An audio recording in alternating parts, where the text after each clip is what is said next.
Olá, continuando então as nossas aulas referente ao metabolismo dos carboidratos, a gente vai falar um pouco hoje sobre o metabolismo do glicogênio, né? Glicogênio, então, como uma molécula de reserva, como uma molécula onde nós temos a capacidade de armazenar a glicose que sobra. A glicose, então, que está em excesso, ou seja, no momento de hiperglicemia, a gente tem um desfecho do metabolismo dessa glicose através de cascatas e reações de transformação. Nós transformamos as moléculas através do metabolismo, nós transformamos as moléculas através de enzimas, cujo produto da primeira reação será substrato da segunda, que será substrato da terceira, e assim a gente leva o processo de metabolismo, o conjunto, né, de metabolismo dos carboidratos através da produção, principalmente no citosol, de piruvato, e o piruvato tem alguns destinos, né? Nós vimos que na ausência de uma concentração específica de oxigênio, ele permanece no citosol e se torna substrato da lactato desidrogenase,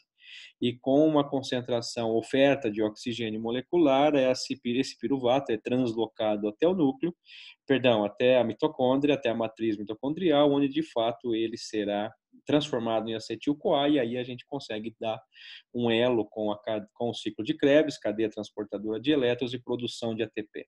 Uma característica importante ao metabolismo dos carboidratos, nesse primeiro momento, é a produção de ATP. Se eu pensar num cenário fisiológico, as células, através da bioquímica, elas se encarregam, através desses eventos de metabolismo, se encarregam de processar a glicose.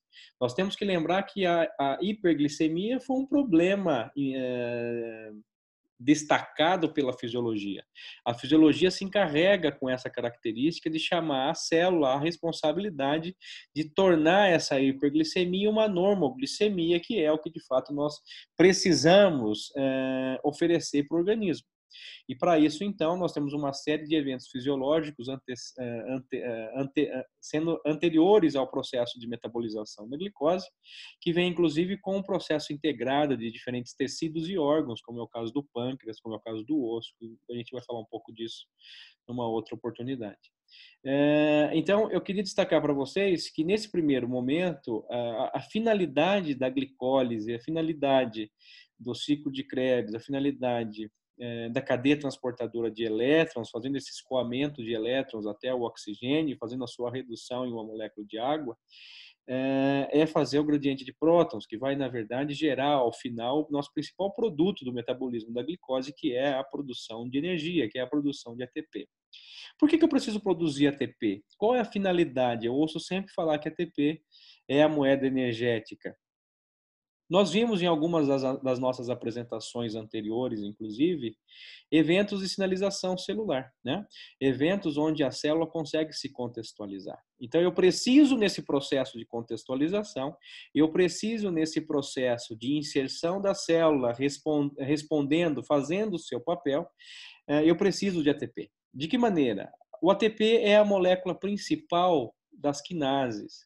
E eu preciso, nessa maquinaria de resposta responsiva ao ambiente, ter atividade de quinases que possam transduzir o sinal, que possam trazer o sinal até o núcleo, onde de fato nós temos a expressão de genes específicos. Existe um parênteses aqui importante, que talvez fosse perene, não é? Que fosse permanente das células, que é o metabolismo acessório nesse aspecto, que são as características e marcas epigenéticas que, inclusive, são respostas ao ambiente onde as células estão inseridas. Então, aspectos bioquímicos muitas vezes levam a uma transformação da característica epigenética dessas células, desmontando metilação, desmontando acetilação de componentes nucleares que possam prevenir ou favorecer eventos de transcrição gênica.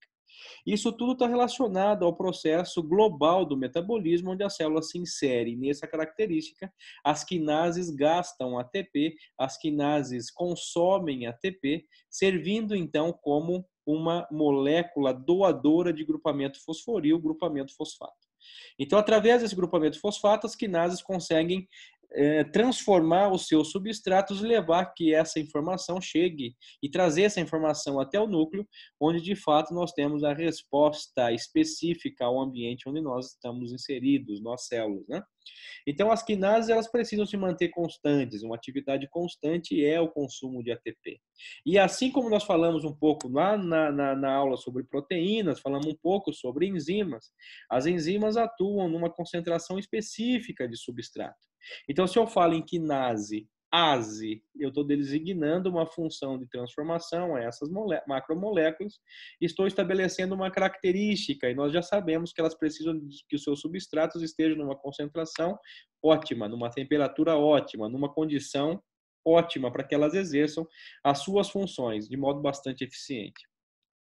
Dentre os substratos das quinases, então, um substrato comum a todas é a questão do ATP, e o ATP precisa se manter numa concentração específica. E para isso que eu tenho que manter, para manter essa concentração específica, eu abro mão, eu faço uso de uma série de conjuntos de reações, onde nós conseguimos, através de montagens e desmontagens dessas componentes de energia, manter a concentração de ATP constante.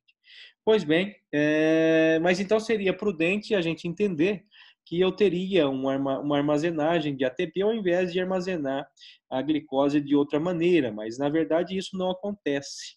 É errado imaginar, é errado ter esse conceito que nós conseguimos armazenar ATP. Nossas células não conseguem fazer esse tipo de armazenamento. Mas como eu faço, então, essa manutenção constante da concentração de ATP?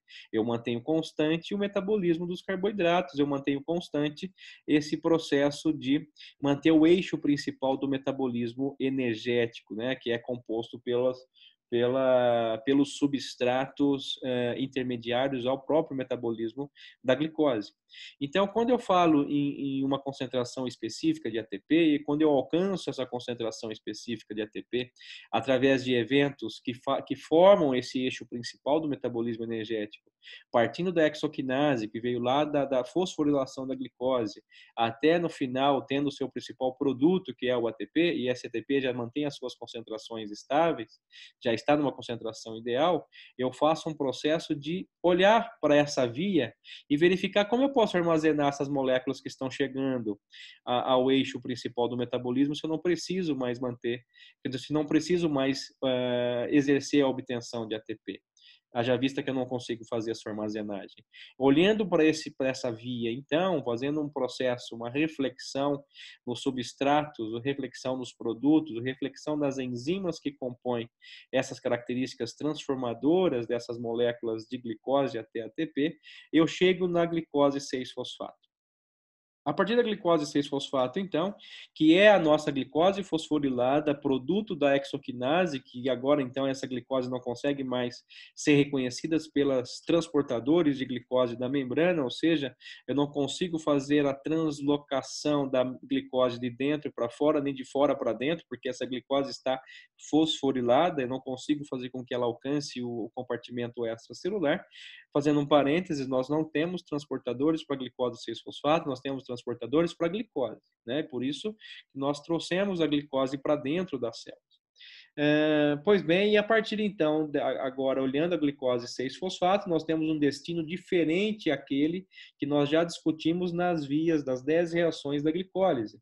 Nós temos agora um destino diferente da glicose 6-fosfato, que será uma enzima que vai participar já de um desvio da glicose 6-fosfato, partindo para a produção, para a síntese, para as transformações que nós precisamos para a formação e síntese do glicogênio.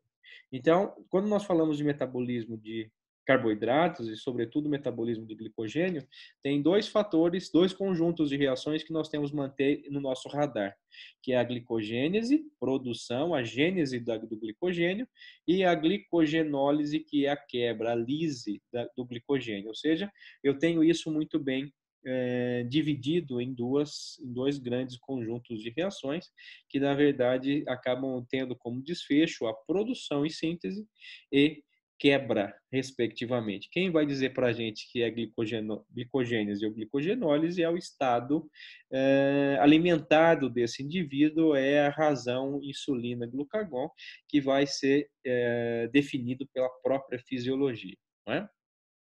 Então, nós temos aqui já nessa primeira imagem uma célula hepática ali com vários grânulos enegrecidos, e grânulos é a maneira como a gente se refere microscopicamente o glicogênio, mas nós sabemos que o glicogênio bioquimicamente ele é uma estrutura extremamente ramificada, ele é um polímero de glicose unidas, né, esses monômeros unidos pela ligação glicosídica, que de fato estabelece esses pontos enegrecidos aqui, que são de fato os grânulos que estão presentes no citosol dessas células.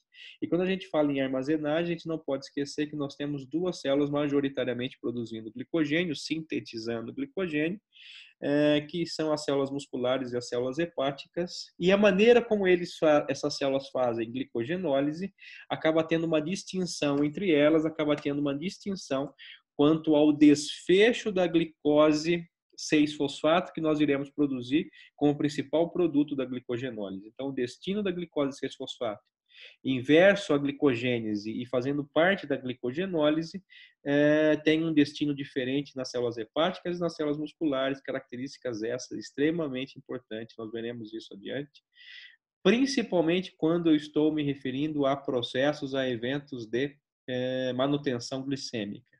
Então, a gente vai perceber que uma dessas células não consegue fazer essa manutenção com tanta eficiência quanto as outras, como as células hepáticas, que é nesse caso. Então, quando a gente trata o metabolismo dos carboidratos, a gente tem, então, a possibilidade de fazer a sua armazenagem, que vem através da formação desses grânulos enegrecidos no citosol, que ficam ali solvatados com água. Então, o grânulo de glicogênio ele tem a capacidade de solvatar, ele tem uma atração com água, fazendo uma camada de água ao seu redor, e essa camada de água ao seu redor faz com que as enzimas que formam, e aqui um parênteses também importante, quando eu formo esse grânulo de glicogênio, esse grânulo de glicogênio já contém nele, né, nesse conjunto, além desse polímero de glicogênio, já tem as enzimas participantes do metabolismo, do seu metabolismo. As enzimas que participam da transformação da glicogênese e glicogenólise já estão ali compondo esse grânulo, compondo então, fazendo parte dessa composição dos grânulos de glicogênio. E se eu preciso de uma quantidade de água para solvatar, essa energia armazenada, se toda a energia armazenada fosse na forma de glicogênio, nós demandaríamos uma quantidade muito grande de água, não é? Então, existe uma relação de 1 grama de glicogênio para 3 gramas de água, e isso faz com que se torne uma armazenagem não muito eficiente do ponto de vista de espaço e peso, né? Porque eu preciso de uma quantidade muito grande para fazer a armazenagem energética de toda a energia que nós podemos fazer essa reserva. E por isso que durante processos evolutivos, a natureza se encarregou de transpor essa questão do glicogênio e fazendo com que nós tivéssemos a possibilidade de armazenar também, agora não na forma de carboidrato, mas na forma de lipídios, na forma dos triacilgliceróis que estão presentes lá nos adipócitos, né, compondo o tecido adiposo. Então, eu consigo fazer essa armazenagem através dos triacilgliceróis na ausência de água. Então, eu não preciso da quantidade de água necessária para armazenagem grânulos de glicogênio. Então, lembrando, 1 grama de glicogênio, 3 gramas de água, isso de fato torna uma armazenagem nada eficiente. E por que eu preciso manter, então, a concentração de glicogênio se eu posso fazer uma maneira mais eficiente na forma de lipídios? Porque é a maneira de eu manter constante uma concentração de glicose, haja vista, e nós já destacamos isso, a importância do metabolismo de glicose compondo o eixo principal do metabolismo energético. Então, eu preciso de manter constante o metabolismo da glicose para que eu consiga ter respostas eficientes e rápidas, né? Imagine se eu não tivesse, se eu não conseguisse manter constante a concentração de glicose sanguínea, né? A nossa concentração de glicose no sangue, a glicemia. A glicemia é extremamente importante porque células como os neurônios do sistema nervoso central, né? E as próprias hemácias, elas exclusivamente metabolizam glicose. Se eu tenho uma queda da oferta de glicose, eu também vou ter uma queda nas suas atividades e eu posso ter, então, consequências importantes, como é o caso, por exemplo, de desmaios, etc. Ele pode levar até a morte, dependendo do tempo e a quantidade de glicose ofertada, dependendo da glicemia ofertada durante alguns episódios, né? E dentre esses episódios, a gente pode levar em consideração o estado de jejum prolongado extremamente severo, né? E isso faz com que tenhamos uma disfunção neurológica extremamente importante. Então, aqui são algumas comparações. Provavelmente nas aulas de lipídios nós teremos algumas explicações acerca do processo de síntese de triacilgliceróis, possibilitando então uma compreensão desses intermediários, entendendo em que momento os lipídios acabam sendo inseridos nesse eixo principal do metabolismo energético, mas tendo sempre os carboidratos como o seu eixo principal. Quando a gente fala de glicogênese e glicogenólise, esse nosso esquema é extremamente importante, né? Então, piruvato, oxalacetato e glicerol levam a processo de glicogênese, né? A produção de glicose 6-fosfato, glicose 6-fosfato, a produção de glicogênio. Lembrando que essa primeira etapa, estou destacando gliconeogênese, que a gente vai falar um pouco numa outra apresentação. Mas nessa nossa apresentação de metabolismo de glicogênio, a gente vai falar a partir da glicose 6-fosfato. Quando a gente fala em metabolismo dos carboidratos, a gente tem bastante glico participando dessa compreensão. Nós falamos já de glicólise, nós já estamos falando de glicogênese, falamos um pouco de gliconeogênese já, mas a gente vai ver um pouco na próxima aula. Nós falaremos um pouco hoje sobre glicogenólise. Então, tem vários conjuntos de reações que fazem uso desse prefixo glico das palavras que representam, então, o metabolismo da glicose. Então, nós temos a partir daqui, olha, nós temos que esses substratos piruvato, oxalacetato e glicerol, eles participam de gliconeogênese, que tem como desfecho a produção de glicose 6-fosfato, que vai dar origem ao glicogênio através das reações da glicogênese. Processo inverso, a glicogênese, nós temos a glicogenólise produzindo glicose 6-fosfato. Aqui a gente já tem uma compreensão interessante. Olha, quem é o principal substrato da glicogênese? O principal substrato da glicogênese é a glicose 6-fosfato. Quem é o principal produto? O próprio glicogênio. O processo inverso é verdadeiro. Quem é o principal substrato da glicogenólise? Glicogênio. Quem é o principal produto? Glicose 6-fosfato. É justamente o destino da glicose 6-fosfato que nós teremos uma distinção entre células hepáticas e células musculares, compondo aí uma diferença metabólica entre essas duas células referente ao processo final da glicogenólise. Nós temos, então, o glicogênio como um polissacarídeo. Aqui são algumas informações que eu estou trazendo para vocês. Ele é pouco solúvel, bastante ramificado, e essas ramificações elas são extremamente importantes no processo da eficiência de montagem e desmontagem. São nessas extremidades que as enzimas que sintetizam e as enzimas que degradam, as enzimas que quebram, participam. Se fosse linear, como é a questão da cadeia linear primária das proteínas, nós teríamos apenas duas extremidades. Então, eu posso comparar a proteína com glicogênio? Posso. Quando eu falo em quê? Quando eu falo em polímero. Mas a maneira de disposição dessas moléculas na célula ela é uma maneira extremamente diferente, porque o polímero glicogênio ele é bastante ramificado e para isso eu consigo ofertar mais extremidades para ter uma eficiência maior de diferentes enzimas atuando em cada uma dessas extremidades e tornando esse processo de glicogênese e glicogenólise extremamente eficiente. Haja vista a necessidade momentânea, muitas vezes, de fazer essa oferta da glicose, outrora em polímero, fazer que se transforme em monômero e que possa ser transportado pelo glúten para o compartimento extracelular. Polissacarídeo, pouco solúvel, bastante ramificado e constituído exclusivamente por monômeros de glicose unidos entre si por ligações glicosídicas. Essas ligações lineares estabelecem uma linearidade feita pelas ligações alfa 4. E nós temos também ligações 1,6, que são aquelas presentes nas ramificações. Nós veremos que nós temos uma enzima dedicada a esses eventos da ligação alfa-6, uma enzima que consegue construir essa ligação e uma enzima durante a glicogênese e uma enzima que consegue desconstruir essa ligação através da glicogenólise.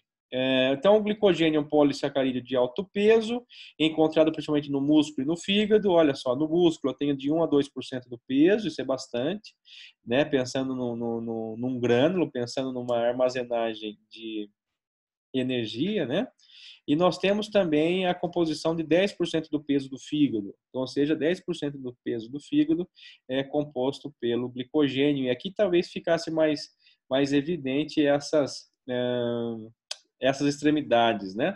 Então, essas extremidades das ramificações do glicogênio é onde, de fato, nós teremos a ação das enzimas que transformam essas moléculas num sentido de sintetizar e no sentido de desfazer, de lisar através da glicogenólise. Então, nós temos essas pontas, essas extremidades, que são chamadas de extremidades redutoras, extremamente importantes no processo de construção e desconstrução desse polímero de glicose que nós chamamos polímero de reserva. Essa figura já não é mais nova para vocês já viram. Aqui nós temos o núcleo. Nós conseguimos aqui, olha, determinar as áreas limites de uma célula para outra, né? Então, nós temos um tecido hepático, quando eu tenho a composição de várias células hepáticas, não é? Várias células que compõem esse tecido, e esses hepatócitos, que são as células hepáticas, têm a capacidade, então, de fazer a armazenagem desses grânulos enegrecidos, eletrondensos, aqui nessa microscopia eletrônica, que nós podemos distinguir como grânulos de glicogênio, né? Então, esses grânulos eles ficam distribuídos no citosol dessas células, lembrando que numa célula hepática, 10% do peso é, de fato, de fato, composto pelo glicogênio. Então, nós temos aqui uma visão geral dos metabolismos, né? Nós temos o metabolismo dos carboidratos, o metabolismo das proteínas e lipídios, aqui formando o eixo principal do metabolismo energético, que é a questão da produção do piruvato, da piruvato no ciclo de Krebs, então, transformação e redução das coenzimas que vão lá para o escoamento de elétrons na cadeia respiratória. Nós temos lá também o gradiente de prótons sendo estabelecidos. E aqui, olha, nós temos uma questão de destino do piruvatos para a mitocôndria e ciclo de Krebs. Nós temos o piruvato sendo transformado em lactato pela lactato deshidrogenase, e aqui nós temos a parte principal da aula de hoje, que é o glicogênio dando origem à glicose e a glicose dando origem ao glicogênio. Nós falaremos disso a partir do próximo slide, quando a gente vai falar sobre glicogênese e glicogenólise. Então, na glicogenólise, nós temos que a degradação do glicogênio, que é quando nós temos várias enzimas ao mesmo tempo fazendo eventos de retirada desse monômero terminal. Então, esse monômero terminal mais externo, mais na extremidade, ele será o alvo, o substrato da enzima que fará, então, essa quebra da ligação glicosídica. Olha só, eu tenho, então, remoção sucessiva de resíduos de glicose a partir das extremidades não redutoras, né? Então, essas extremidades extremidades não redutoras são essas extremidades, onde nós temos várias pontas dessas ramificações do polímero de glicogênio. Então, se eu tivesse, então, lembra de uma característica linear, eu teria apenas duas enzimas atuando nessas extremidades. Como eu tenho aqui várias pontas, várias extremidades de um polímero ramificado, eu tenho várias enzimas atuando ao mesmo tempo e aumentando a eficiência desse conjunto de reações. Só aqui nós temos 1, 2, 3, 4, 5, 6, 7, 8, 9, 10, 11, 12, 13, 14, 15, 16, 17, 18, 19, 20, 21.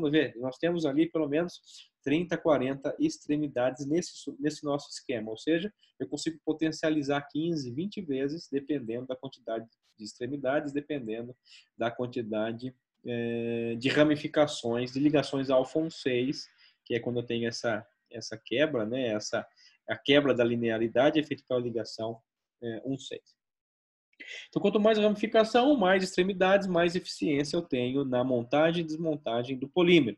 Isso tem que ficar claro para a gente. A gente vai falar agora um pouco sobre glicogenólise, que é de fato o processo que nós temos de quebra, é o processo que nós temos de degradação. Então, o processo de degradação do glicogênio eu chamo de glicogenólise. Nós temos 3 enzimas aqui extremamente importantes e transformadoras desses eventos, que é a glicogênio fosforilase, não é? É a fosfoglicomutase e a enzima desramificadora. A gente vai falar um pouquinho dessas enzimas nas reações da glicogenólise.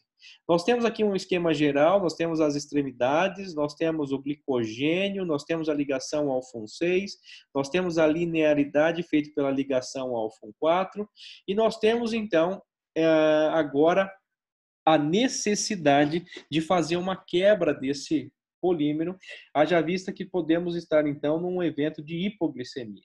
Então, eu tenho várias vias para desmontagem desse glicogênio sendo ativadas, inclusive aquelas em resposta ao próprio glucagon que vem sendo ofertado para as células através da fisiologia. A fisiologia detectou, a fisiologia pediu uma ajuda para as células hepáticas e musculares para que possam, então, oferecer a glicose que uma vez lá atrás foi armazenada através da produção e síntese do glicogênio. Nós temos, então, essas reações acontecendo no polímero com vistas à produção de glicose. Como que isso acontece, né? A primeira reação, então, é feito...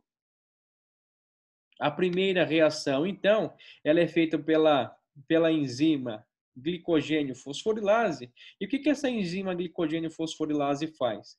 Ela vem fosforilando. Ah, mas quer dizer que quem fosforila não são só as quinases? Não. As quinases fosforilam como regra, nós temos algumas exceções, mas como regra com gasto de ATP. Se eu estou no momento que eu preciso de energia, preciso de glicose, estou no momento de hipoglicemia, se eu fizer uso de uma quinase para fosforilar essas pontas, essas extremidades, eu estou indo na contramão da minha necessidade. Então, favorecendo o momento que eu estou inserido, eu preciso, então, ter um processo de fosforilação que não gaste ATP. Porque ATP, inclusive, é o que está em falta. Eu preciso manter constante a minha concentração de ATP. Lembra disso? E para isso eu preciso de glicose. E a glicose está em falta. Então eu não posso fazer uso de uma enzima que tenha gasto de ATP como a principal característica de transformação. Então eu tenho essas extremidades, que são extremidades que chamam de extremidades não redutoras, que formam então essas pontas que serão quebradas. Quebradas como? Por quem? Por uma enzima chamada glicogênio fosforilase. O que a glicogênio fosforilase faz? Elas fosforilam essas extremidades. E quando ela fosforilam essas extremidades, ela faz a quebra da ligação glicosídica. Então, ela tem um papel de glicosidase, de quebrar essa ligação glicosídica e fosforilar. Então, o que a glicogênio fosforilase faz na primeira reação da glicogenólise? Ela fosforila os monômeros das extremidades. Os que estão mais na extremidade. Então, de que maneira? Quebrando a ligação glicosídica e colocando o grupamento fosfato na posição 1, no carbono 1. Por isso que o produto principal da glicogênio fosforilase é a glicose 1-fosfato. Mas, poxa, eu só tinha ouvido falar em glicose 6-fosfato. E glicose 1-fosfato? Tem a mesma característica energética, eu só tenho a fosforilação sendo feita numa posição diferente. E vamos deixar isso aqui em stand-by, a gente vai falar um pouco disso mais lá na frente. Então, se eu pego a glicose 1-fosfato, que são esses monômeros que estavam inseridos em polímero, eles agora estão na forma de glicose 1-fosfato, produto da glicogênio fosforilase. Então, quem que é o substrato da glicogênio fosforilase? O substrato da glicogênio fosforilase é o glicogênio N, que tem N monômeros. E quem são os produtos? Os produtos são glicose 1-fosfato e glicogênio N-1, porque cada reação feita pela glicogênio fosforilase, eu tenho a retirada de um monômero. Então, o produto sempre vai ser o meu polímero com menos uma molécula de glicose, e a própria glicose 1-fosfato, que é de fato esse monômero que não faz mais parte do polímero e que agora está na forma de glicose 1-fosfato. Vamos olhar então agora aqui qual que é o destino da glicose 1-fosfato. A glicose 1-fosfato, ela vai participar como substrato de uma enzima chamada fosfoglicomutase. O que a fosfoglicomutase faz? A fosfoglicomutase ela vai exercer um papel de retirada, de translocação, de mutação dessa minha molécula de glicose 1-fosfato. De que maneira? Ela transloca o grupamento fosfato da posição 1 para a posição 6. Então, a glicose 1-fosfato, ela vai se tornar a glicose 6-fosfato, e aqui a gente já lembra da glicose 6-fosfato, né? Sendo feito pela fosfoglicomutase. Então, o que a fosfoglicomutase faz, para ficar claro? Ela transloca, ela retira, ela faz uma mutação da glicose 1-fosfato, retirando o fosfato da posição 1 e levando esse fosfato para a posição 6. Porque aqui a glicose 6-fosfato já é uma molécula reconhecida, nós já lembramos dela, né? E é assim que a célula encara também. Eu preciso trazer isso mais próximo da membrana. Eu preciso trazer isso mais próximo do transportador de glicose. Glicose 1-fosfato? Não tinha ouvido falar. Glicose 6-fosfato já tem uma memória, eu já consigo entender de onde vem. Então, olha, fazendo aqui um parênteses e uma questão da dinâmica do metabolismo dos carboidratos, eu posso produzir ter como produto glicose 6-fosfato de duas maneiras até agora, né? Eu consigo produzir glicose 6-fosfato através da fosforilação de glicose pela hexoquinase, que já é na posição 6, e também pelo produto da fosfoglicomutase, que está transformando glicose 1-fosfato em glicose 6-fosfato. Aí eu pergunto para vocês o seguinte, nós temos aqui agora uma reflexão importante que está sendo feita em relação ao principal produto da glicogenólise, que é a própria glicose 6-fosfato. Qual é o destino dela? Se o destino dela fosse características de produção de energia, sendo levada à formação de piruvato, sendo levada à translocação do piruvato para a matriz mitocondrial e produção de acetil-CoA e produção de ATP, nós teríamos aquele desfecho que nós já conhecíamos, né? Agora, eu tenho que pensar também que, além desse desfecho, que a célula hepática também faz, claro que está no momento de necessidade energética, mas ela precisa também translocar isso para o compartimento extracelular, fazendo com que houvesse algum tipo de estratégia para manutenção glicêmica. Então, eu preciso olhar agora para essa molécula e ter uma reflexão. Qual que é o destino dessa molécula, da glicose 6-fosfato? A gente vai falar um pouquinho dela daqui a pouco, tá? Além disso, se vocês olharem aqui o nosso esquema, eu faço a quebra dessas extremidades de tal forma que eu consigo chegar até onde eu tenho 4 resíduos de glicose sendo inseridas nesse meu polímero. Então, a glicose fosforilase, ela vem quebrando a ligação glicosídica até que ela conta 4. Boa de matemática, né? Por que ela não consegue mais fazer essa quebra? Porque ela não consegue encaixar mais esse polímero no seu sítio ativo. Então, esse sítio ativo já se sabe que ele se mantém numa capacidade de quebra dessas ligações glicosídicas e desmontagem da alfa 1,4, né, dessas ligações que mantêm a linearidade do meu polímero, até que eu tenha 4 resíduos de glicose proximais à ligação alfa 6. A partir dali, ela não consegue mais fazer a fosforilação. Então, ela vem diminuindo o grânulo até que chega no momento que ela não consegue mais exercer essa capacidade de fosforilação e retirada desses monômeros. Então, o que eu preciso fazer a partir daí? Eu preciso criar estratégias que façam com que, olha, eu consiga fazer a remoção desses resíduos dali. E como que eu faço isso? Eu faço pela atividade de uma enzima chamada enzima desramificadora. Então, o que as enzimas desramificadoras fazem, né? As enzimas desramificadoras, elas desramificam. Elas quebram a ligação alfa-1,6. A quebra dessa ligação alfa-1,6 pela enzima desramificadora faz com que ela exerça seu papel de transferase. Olha só, então as enzimas desramificadoras, elas também são transferases. Só que elas transferem o quê? Elas transferem esses três, ela conta quatro, ela sabe que quebrou, né? Ela tem o papel de glicosidase da ligação alfa-6. Ela pega três desses quatro resíduos de glicose e passa para a extremidade mais próxima. Então, ela está encaixada no seu sítio ativo exatamente nesse momento. Ela consegue transferir três resíduos de aminoácidos daqueles quatro proximais a alfa-6 para a extremidade mais próxima. Está aqui, ó. Então, o que eu tinha, 1, 2, 3, 4, agora eu tenho 1, 2, 3, 4, 5, 6, 7. E sobrou, então, a minha própria ligação ao alfa-6, sobrou a minha própria, o próprio resíduo de glicose que está fazendo, de fato, essa ligação ao alfa-6.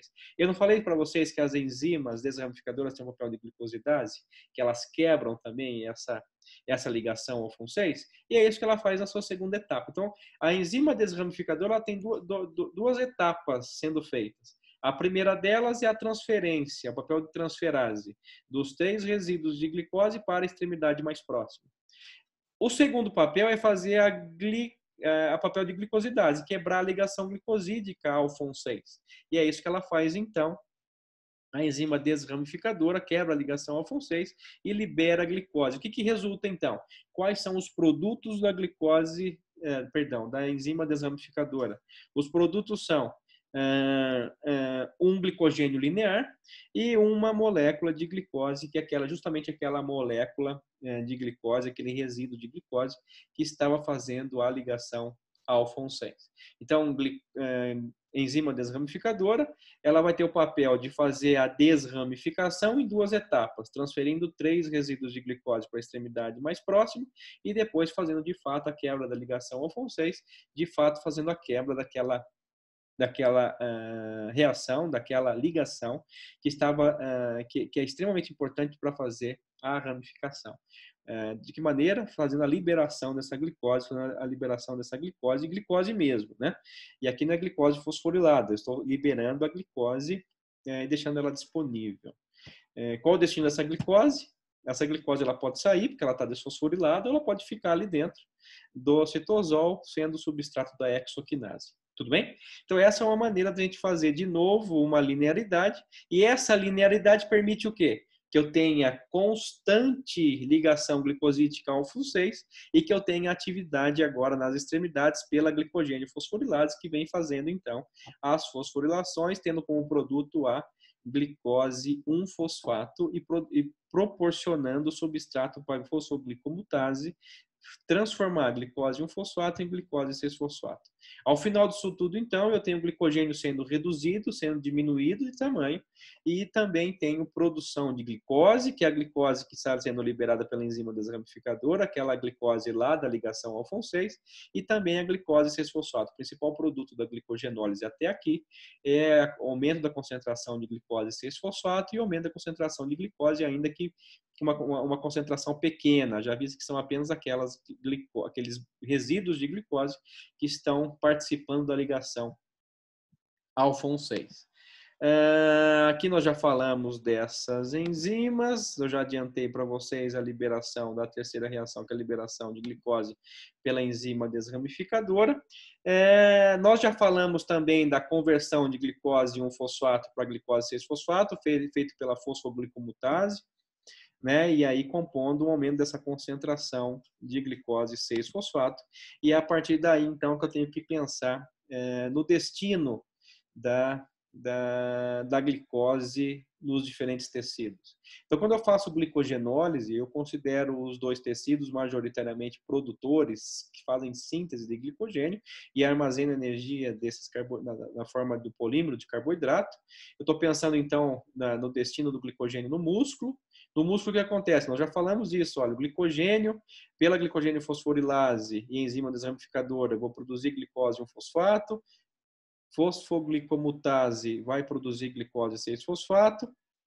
E a glicose 6-fosfato, qual é o destino dela? É justamente aqui que nós temos a diferença entre o músculo e o fígado, que a gente vai falar um pouco também no próximo slide, quando a gente tratar o metabolismo dos carboidratos, do glicogênio, como destino final da glicose 6-fosfato no hepatócito. Aqui nós vemos, olha, que no músculo a glicose 6-fosfato ela dará continuidade à glicólise, aquilo que vocês já viram, aquilo que nós já comentamos nas nossas aulas anteriores, onde nós temos a produção do piruvato, que pode ser destinado a lactato, dependendo da quantidade de oxigênio, ou ciclo de Krebs na matriz mitocondrial para produzir ATP e servir principalmente para processos de contração muscular, no caso, claro, do músculo, né? Então, eu consigo manter glicemia com o glicogênio muscular? Muito pouco, né? E aí, se eu perguntar qual seria a maneira como ele contribui e por que muito pouco? Porque na enzima desramificadora ela quebra aquela ligação alfa-6, produz glicose, essa glicose ela pode sair, não é? Mas é uma concentração muito baixa, então contribui muito pouco com a hiperglicemia, lembrando com a manutenção glicêmica, lembrando que manutenção glicêmica eu estou me referindo à concentração de glicose circulante, à concentração de glicose no sistema fisiológico.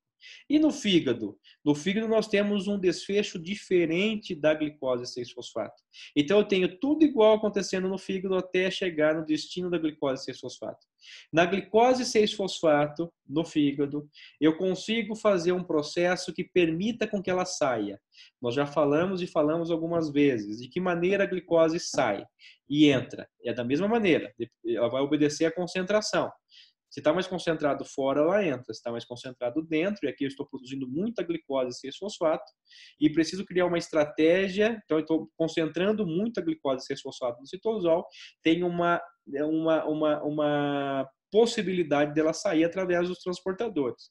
Mas os transportadores de glicose transportam glicose, não transportam glicose 6-fosfato.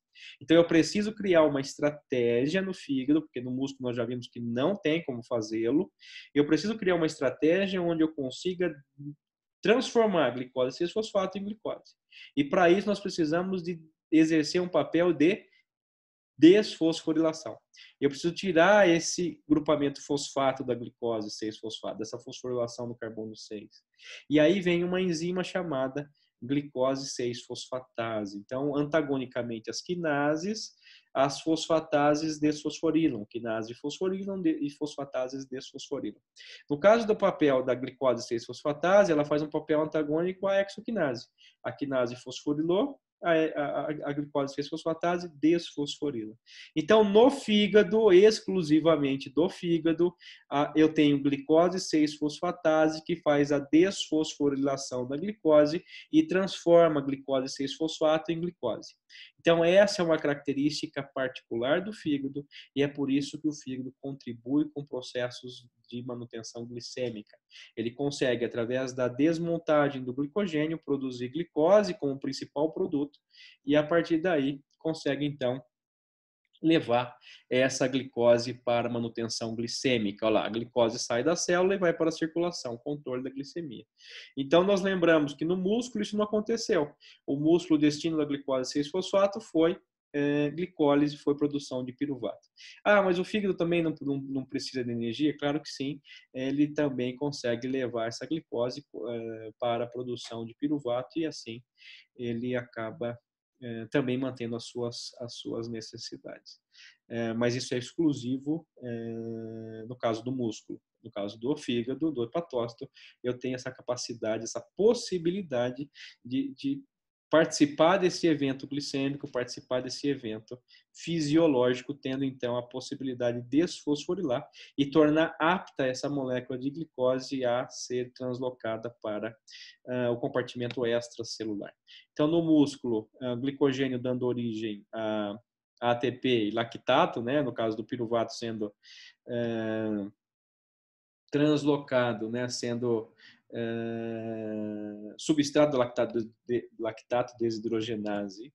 E nós temos no fígado a questão da glicose 6-fosfatase fazendo a desfosforilação da glicose e aqui possibilitando que essa glicose possa sair.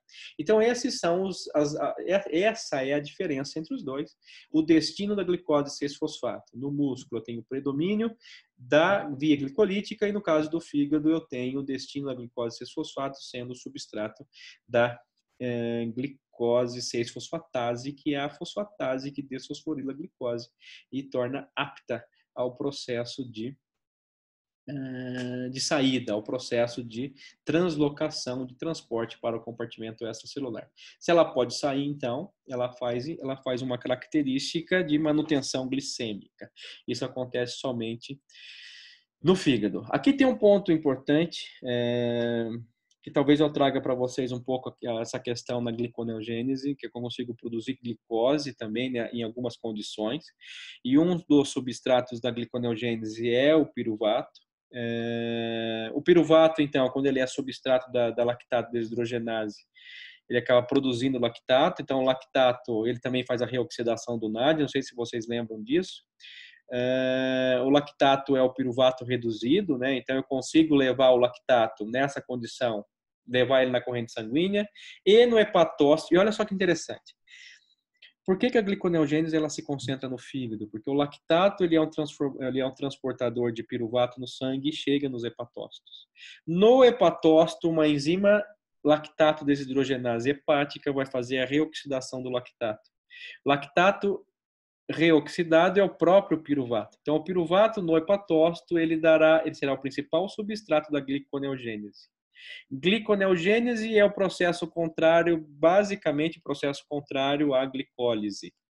Então, ao invés de quebrar a glicose, eu vou produzir glicose, eu vou ter como principal substrato o piruvato e principal produto a glicose. Só que nós temos duas características importantes aqui, olhando para a primeira reação da glicólise e última reação da gliconeogênese e reação que se soma também à glicogenólise, que é a necessidade de desfosforilar a glicose.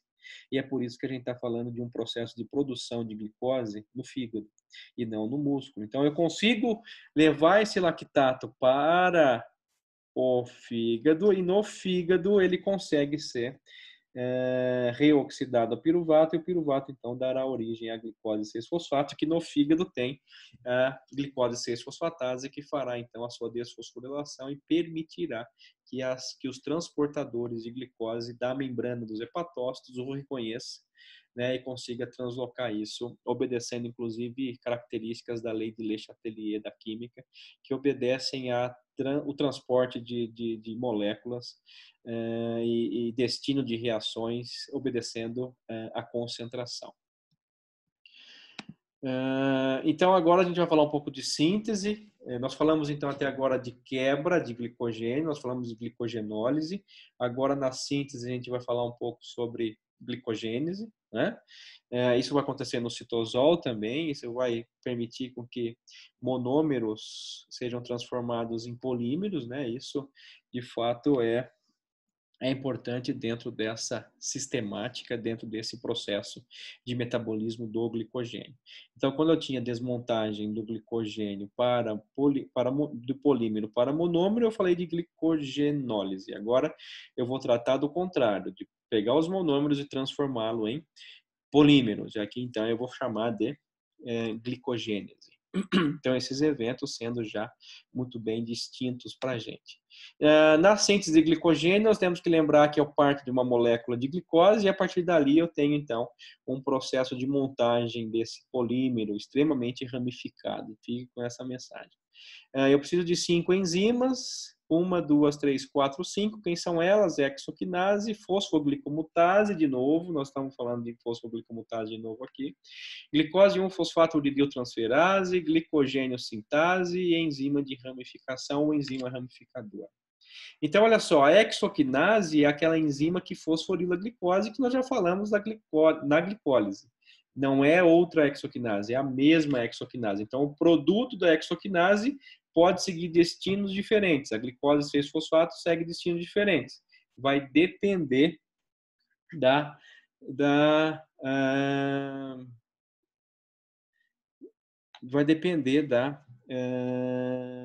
necessidade.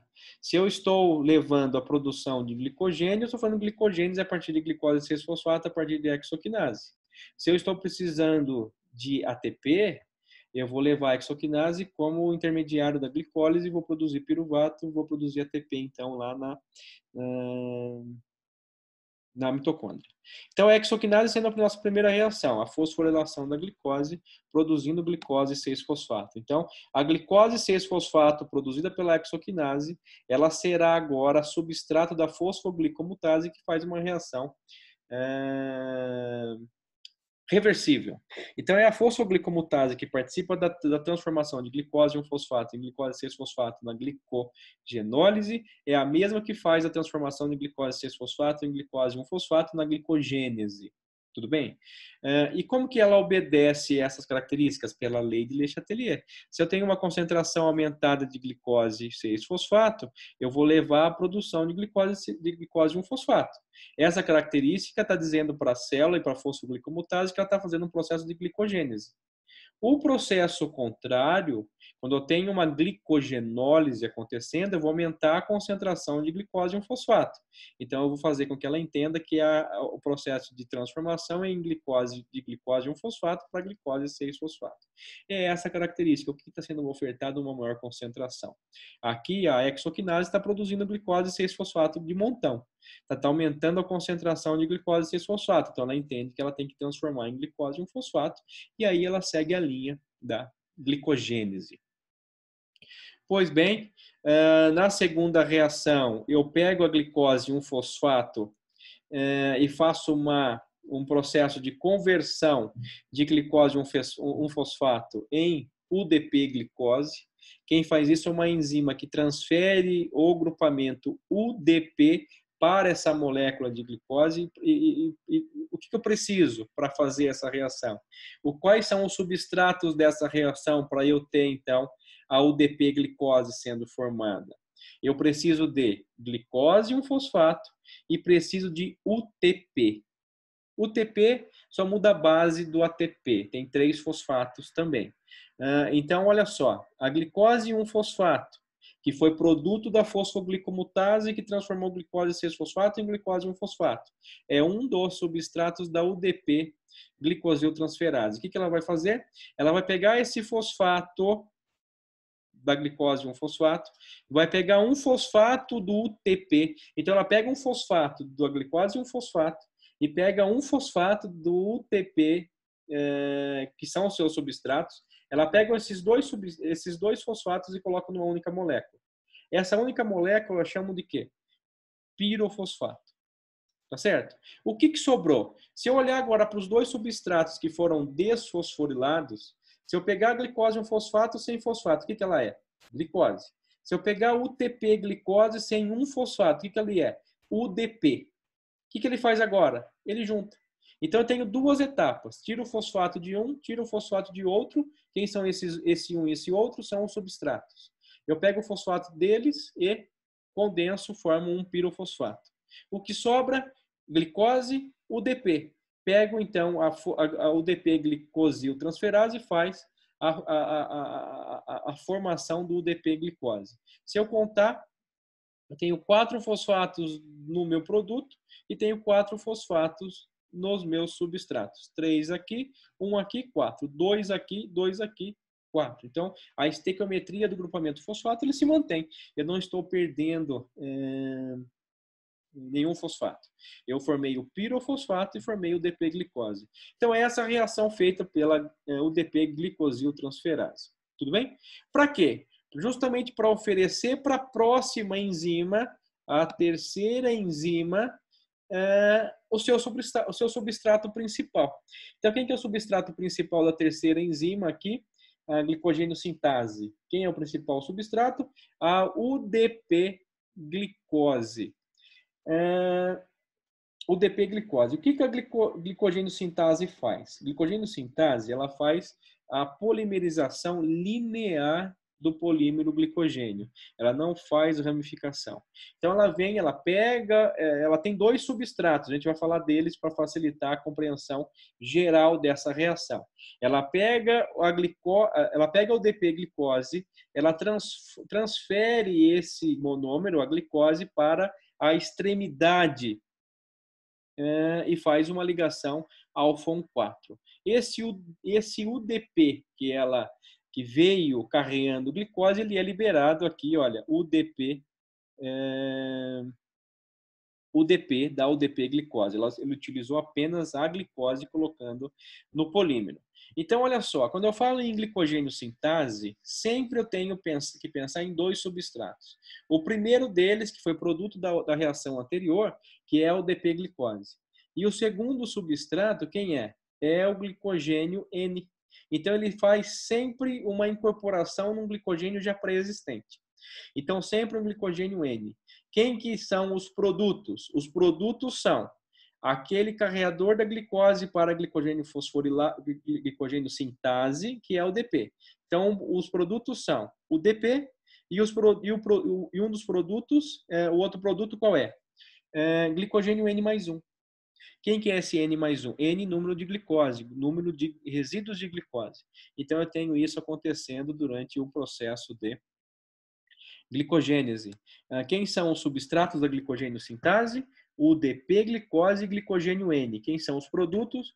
Glicogênio N mais 1 e UDP-glicose. Só para fazer um parênteses, essa UDP, ela acaba sendo, tem uma enzima que faz a conversão dela em UTP com gasto de ATP. Então, essa enzima faz a transferência do grupamento fosfato do ATP para o UDP e produz, então, UTP. UTP como um dos substratos da enzima que faz a conversão de glicose em um fosfato em UDP-glicose, que é o UDP-glicosil transferase. Tudo bem? Então, eu cheguei no momento onde eu faço o crescimento linear do meu glicogênio sendo feito pela glicogênio sintase. Agora, eu não posso esquecer que eu tenho o quê? Eu tenho ramificações. Quem faz essas ramificações? Olha aqui, ó, glicogênio sintase, UDP-glicose mais glicogênio N, UDP mais glicogênio N mais 1. Tá certo? Eu não posso esquecer, a gente vai falar um pouco, deixa eu ver aqui o próximo slide, da enzima ramificadora, que é a enzima que faz a ramificação, é a enzima que faz aquela ligação ao alfa-6. Mas antes disso, tem aqui para a gente um slide mostrando uma característica de início. Vocês já devem ter imaginado assim, e eu chamei a atenção no slide anterior, dizendo para vocês que a glicogênio fosforilado, perdão, a glicogênio sintase, ela participa com dois substratos, o DP-glicose e glicogênio N. Tá certo? Mas e se eu precisar iniciar a síntese de glicogênio? A glicogênio sintase vai reconhecer o nada? Não vai. Então, ela precisa ter um ponto de partida.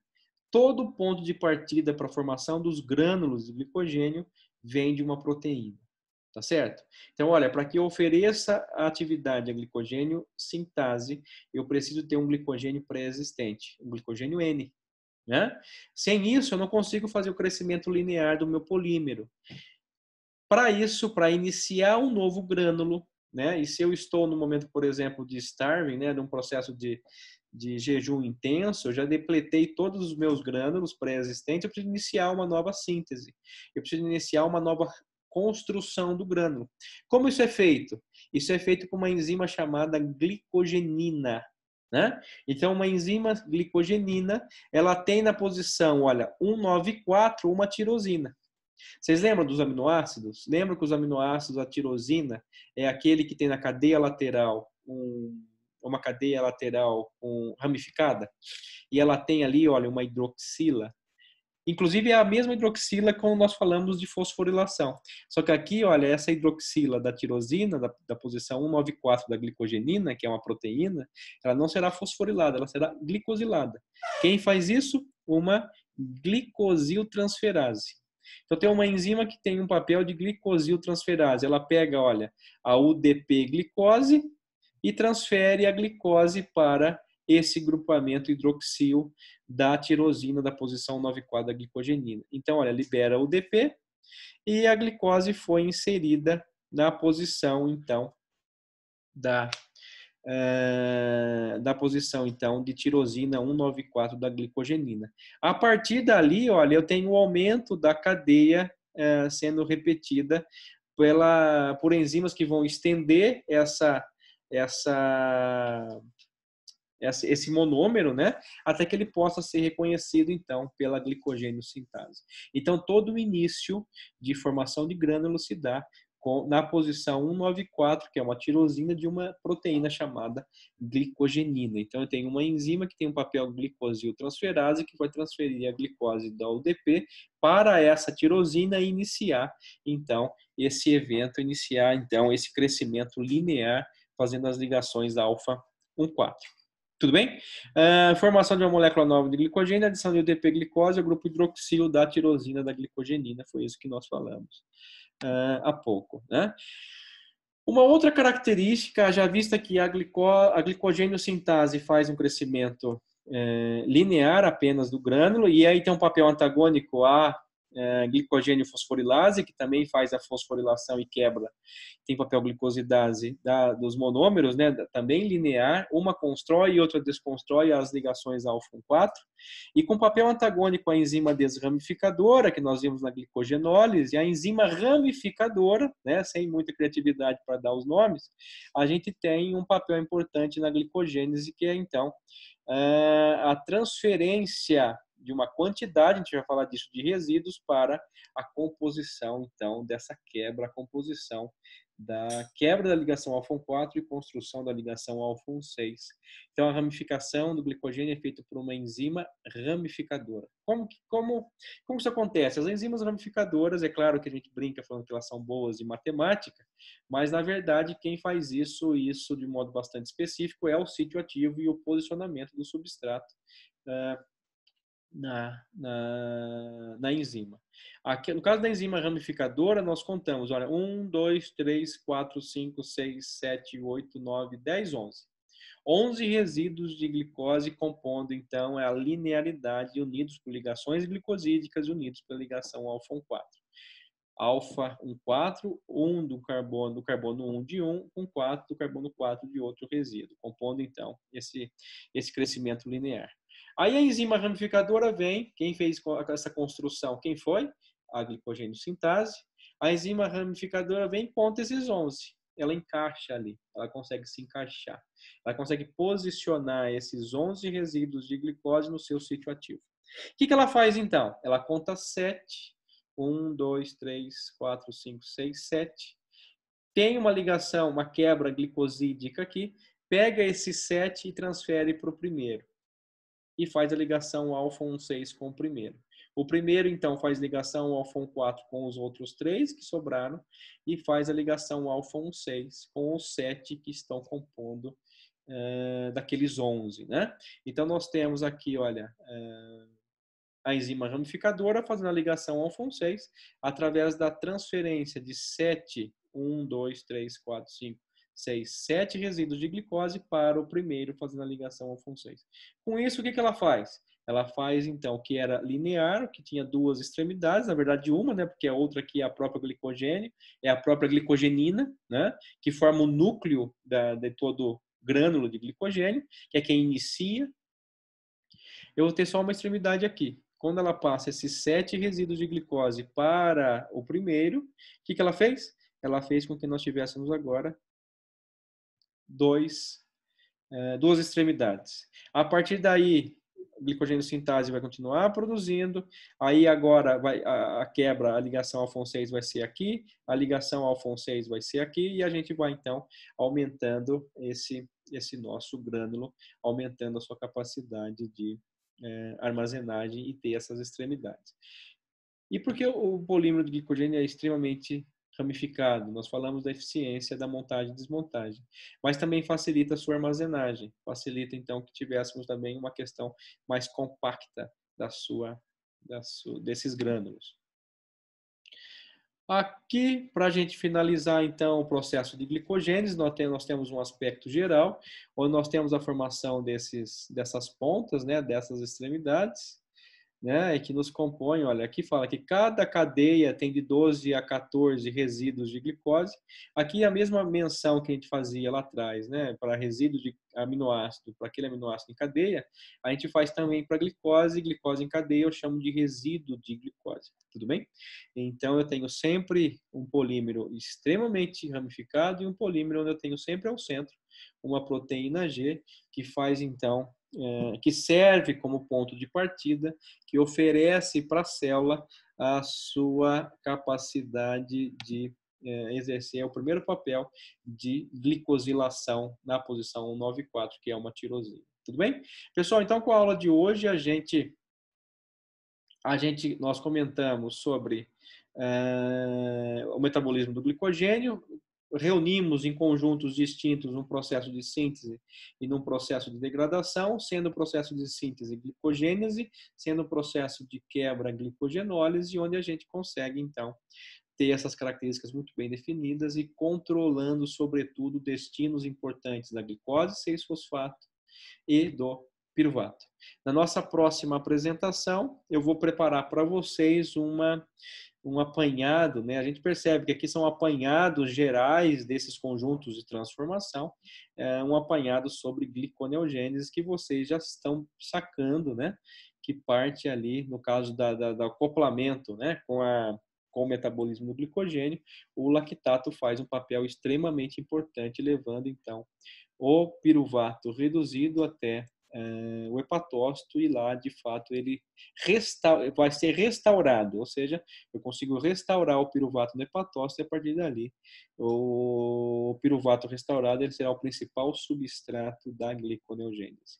Então é uma maneira até, quem sabe, pensando em uma reflexão um pouco mais otimista aqui do músculo na questão da manutenção glicêmica, ele pode sim participar de vias metabólicas, no sentido metabólicas de manutenção glicêmica, dando à gliconeogênese o seu principal substrato, que é o piruvato, que outrora ele produziu lá no músculo o lactato, que foi destinado então até o hepatócito para que fosse transformado em piruvato, e a partir dali a gliconeogênese se faz através das suas reações antagônicas à glicólise e que tenha o seu principal produto, de fato, a própria glicose. Tudo bem? Então, para a nossa próxima apresentação, fica aí já essa introdução para a gliconeogênese, trazendo então esse acoplamento com o próprio metabolismo do glicogênio, continuando inclusive o metabolismo dos carboidratos. Muito obrigado, até a próxima aula. Aí fica gravado aqui. Acabou?